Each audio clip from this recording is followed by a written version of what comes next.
Sono ormai passati 50 anni dall'uscita nelle sale in tutto il mondo del film L'esorcista di William Friedkin e ancora oggi è una delle pellicole più viste nel suo genere, tra giovani e non giovani. L'esorcista è tratto dall'omonimo romanzo di William Peter Blatty e narra della progressiva caduta agli inferi di una ragazzina posseduta da un demone. Ma ormai è risaputo che questa storia si rifà ad un vero fatto di cronaca, una verità che nasconde però crudezza, inquietudine e fondamentalmente tristezza.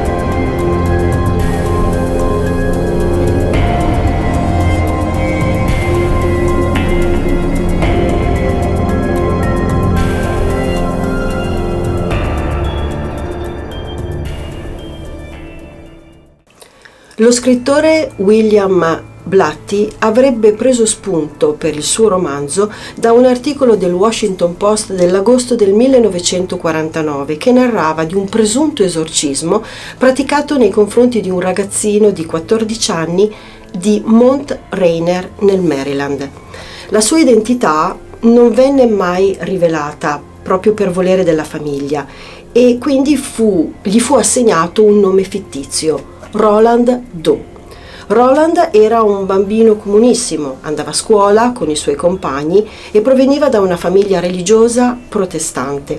A soli 13 anni viene iniziato da una carissima zia a quelli che sono i misteri del paranormale e quando questa zia muore, lui vuole rimettersi in contatto con lei e lo fa attraverso che cosa? Una tavola Ouija.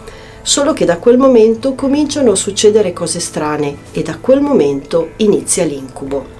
A distanza di tempo, nonostante il romanzo e nonostante il film, nessuno mai aveva preso contatti con questo ragazzo ormai diventato uomo e nessuno aveva contattato le persone vicine alla sua famiglia per saperne di più.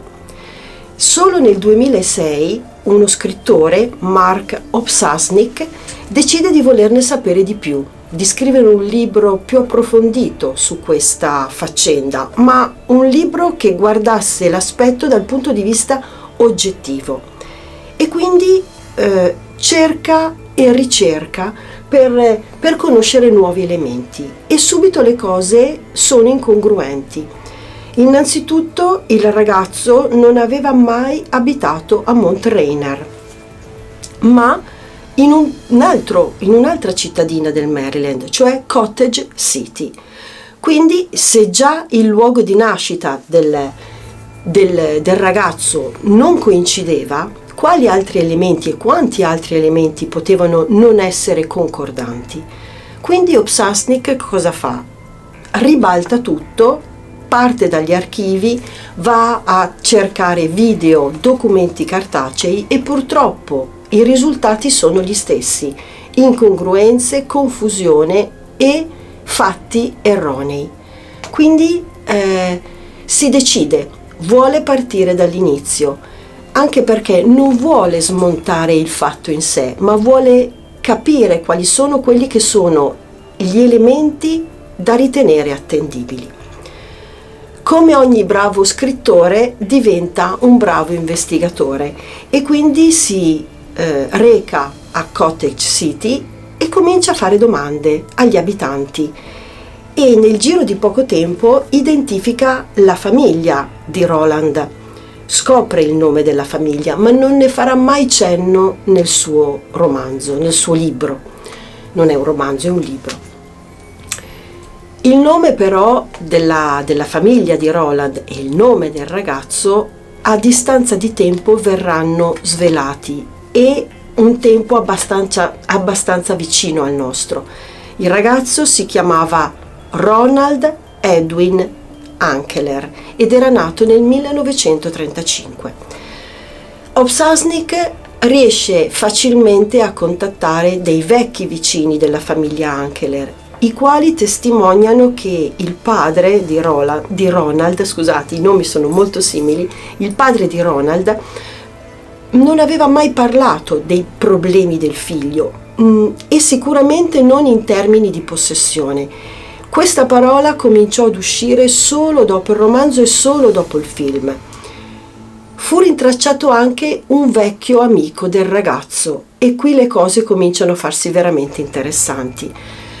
Questo amico dichiara che erano pochissime le persone che conoscevano veramente le reali condizioni di salute di Ronald e che una di queste persone era lui stesso, perché lui e il fratello erano amici intimi del ragazzo e spesso andavano a casa sua a giocare prima che succedessero questi fatti e anche successivamente.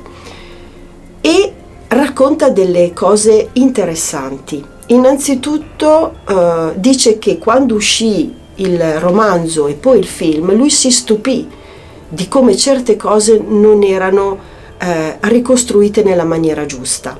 Ad esempio, nel romanzo e nel film la bambina sputa spesso addosso ai sacerdoti che vanno ad aiutarla e ad aiutare il ragazzo, parlando del romanzo.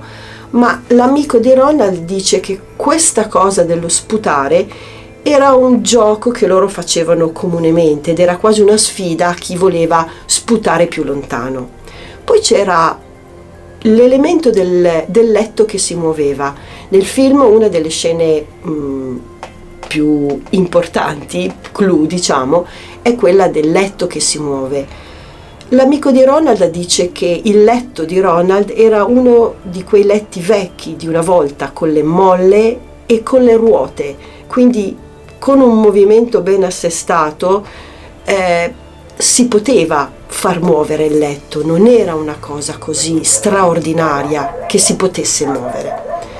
A detta di questo amico, Ronald aveva dei problemi di natura psicologica, era un ragazzo possessivo, amava fare scherzi pesanti, era vendicativo soprattutto nei confronti dei propri amici, lo definisce un piccolo bastardo.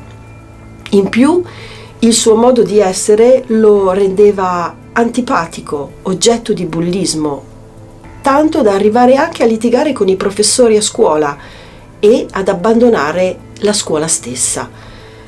Quindi ad Obšasnik cominciano a venire dei dubbi.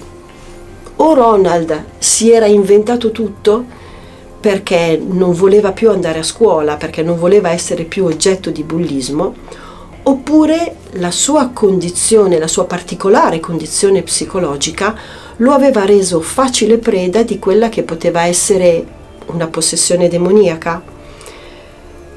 I fatti narrati nel libro e poi trasposti cinematograficamente nel film prendono spunto da un diario, il diario di padre Bishop, che ha assistito all'ultimo esorcismo praticato al ragazzo. Un diario che è diventato una sorta di vademecum, una guida per quelli che sarebbero stati gli esorcismi futuri, ovviamente non del ragazzo, ma in caso di necessità in futuro. Secondo questo diario, tutta la vicenda inizierebbe il 15 gennaio del 1949 e avrebbe fine nell'aprile, il 19 aprile. Tuttavia, padre Bishop arriva a casa Ankeler solo nel marzo del 1949, quindi gennaio, febbraio, marzo, 2 mesi dopo. Di conseguenza tutte le cose che lui racconta avvenute prima del suo arrivo, sono avvenimenti che lui non ha vissuto in prima persona, quindi sono riportati e probabilmente non del tutto corretti. In più non viene fatta alcuna menzione al primo tentativo di esorcismo avvenuto per opera di un altro sacerdote, padre Axe. non viene nemmeno fatta menzione e riferimento al padre, di quello che pensa, del suo stato d'animo. Addirittura nel film la figura del padre viene surclassata totalmente dalla figura della madre. In più nel diario non si fa alcuna menzione di quelle che potrebbero essere, anche solo per dubbio, le possibili patologie psicosomatiche di cui poteva essere affetto Ronald. In questo senso, definitiva e interessante è la testimonianza di padre Halloran. Padre Halloran assistette all'esorcismo definitivo del ragazzo a St. Louis. Dal romanzo e dal film sappiamo che durante l'esorcismo il ragazzo o la bambina, se facciamo riferimento al film, cambia voce, parla in latino, sposta oggetti col pensiero, vomita e urina, ma soprattutto compaiono sulla sua pelle delle parole sanguinanti, delle scritte, quasi delle richieste di aiuto. Quando padre Halloran viene intervistato da Obsasnik, racconta che all'epoca lui era uno studente del seminario, si stava preparando al passo del sacerdozio ed era stato inviato ad assistere padre Bodern, il sacerdote che effettuò l'ultimo esorcismo, proprio per esercitarsi, no? Per fare esperienza. Non aveva mai rilasciato padre Halloran nessuna dichiarazione, non aveva mai scritto nulla in riferimento a questa avventura che aveva vissuto, a questa esperienza. E questa intervista con lo scrittore Obsasnik era la prima volta che gli dava l'occasione di parlarne. E lui che cosa dichiara? Dichiara che il ragazzo non cambiò mai voce durante l'esorcismo, non cambiò mai timbro di voce. Non parlò mai in latino, se non pronunciare qualche parola per pura imitazione, così come la potremmo fare noi, ricordando una parola o un'altra in latino, ad esempio ricordando delle preghiere in latino. Il letto non si era mai mosso, o meglio, lui stesso, padre Halloran, si era seduto sul letto e, ricordando che era un letto con le ruote, perché Obsasnik glielo chiese in maniera specifica, lui disse sì, era un letto con le ruote e probabilmente sedendomici sopra si è spostato, tenuto conto che anche il ragazzo si muoveva in maniera tipo convulsioni. In più non si sono spostati oggetti, se non forse è caduta una bottiglia d'alcomò, ma potrebbe essere stata urtata accidentalmente. Alla domanda se sulla pelle, sul corpo del ragazzo fossero comparsi delle scritte, dei graffi, lui disse sì, ma potrebbe esserseli procurati da soli facilmente. Obsasnik gli chiese se per caso avessero verificato se sotto le unghie del ragazzo ci fossero dei residui di pelle e lui disse che no, non hanno avuto l'accortezza di verificare questo fatto e che comunque quei graffi non erano sanguinanti. Tutti questi elementi ovviamente aggiungono dubbi su dubbi e testimoniano come i fatti accaduti non fossero, o meglio, i fatti riportati nel libro e nel film non fossero completamente attinenti alla realtà. L'ultimo passaggio che Obsasnik si riservò, non completamente l'ultimo, ma forse quello più decisivo, è stato quello di contattare il diretto interessato, Ronald Edwin Ankeler. Riuscì a trovarlo, riuscì a parlare con lui, ma quell'incontro non fu simpatico, fu abbastanza violento perché Ronald non si dimostrò, collaborativo, si preoccupò per il fatto di essere stato rintracciato e molto probabilmente perché non voleva essere smascherato. Quindi non ci fu una vera intervista. Ronald non volle parlare. Quindi l'ultima carta Obšasnik se la giocò con alcuni colleghi di lavoro, i quali dichiararono che Ronald non aveva mai voluto parlare dell'accaduto e volle sempre tenere nascosta la cosa. Chi dei suoi colleghi aveva ricevuto confidenze più intime confessò che Ronald non era mai stato vittima di nessuna possessione demoniaca e che tutto quello che era stato narrato nel libro o nel film era solo una montatura. Quindi i fatti ci parlano di una situazione complicata, triste, un ragazzo problematico, un ragazzo con dei disturbi psicologici seri, viziato, bullizzato, con una madre iperprotettiva e fondamentalmente con un padre assente.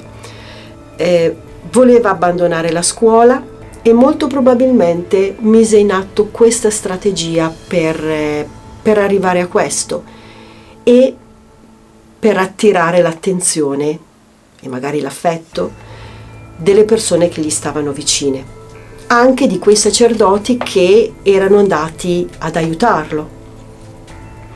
Quello che si dice è che dopo l'esorcismo Ronald iniziò a vivere una vita più tranquilla, crebbe, si sposò, ebbe dei figli e trovò un lavoro importante.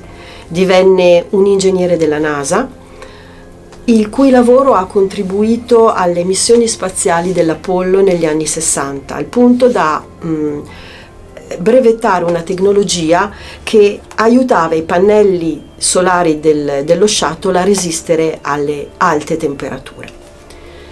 Ronald Edwin Ankeler muore nel 2020, un mese prima del suo 86esimo compleanno.